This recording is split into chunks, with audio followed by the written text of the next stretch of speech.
Or you could have a half-hour conversation with the person who wrote the book, and they can give you the the key takeaways. Like, by all means, read the whole book, but actually the three things you need to take away from this that are actionable, that you can do something with, are this, this, and this. Like, brilliant. Now I can actually affect some change. Well, for me, what I thought was fascinating was I found I took a lot of pride in never reading a book throughout my entire life up until I was about 16 after I got out of high school, 17.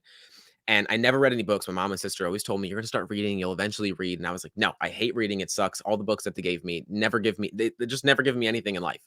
Started reading books after I got out of high school that actually improved my life. And I thought, let me read this book, but I still have some questions. I still have some questions based on this, and this, and it doesn't really makes much sense to me. So let me go talk to the author. To this day, it's still, and I assume probably the same thing for you and a lot of podcasters, it's the coolest thing in the world when I can read a book that Seth Godin, 21 international best-selling author, wrote, and then go speak to him. Like, that was just that's like instead of meeting celebrities, like, that is my celebrity. That is the person. Yeah. Those are the kind of people that I'm genuinely so fascinated by, because they took years out of their life to dedicate so much to this specific problem that multiple people never overcome throughout their entire life. And so I thought it's fascinating, still think it's fascinating. I think it's the coolest thing ever. I love that. And I think, it just shows that when you put yourself out there, it's amazing, because the amount of people that will go, "Well, I couldn't possibly ask them." Yeah. I say, "Oh my God, it's their life work."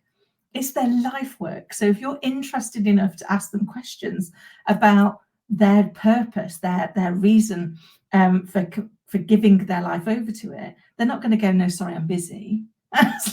Because they're like, "Yes, I want somebody to be involved in the debate." Actually, it demonstrates, doesn't it, their legacy is doing what they expected their legacy to do, and to continue that debate. So I love that actually you're taking that. And I think very often when we're growing up and we learn it in a particular way, and I see so many people that come and find their calling to get involved in something that's going to transform and develop them much later, because they didn't want to follow the path that wasn't their path. Yeah. It was, let's put everybody on the same path, and let's just push you along. And yeah, I've seen so many people that have left school and not done that, but come back to it and ended up being significantly more successful, because it's now being done through intentionality.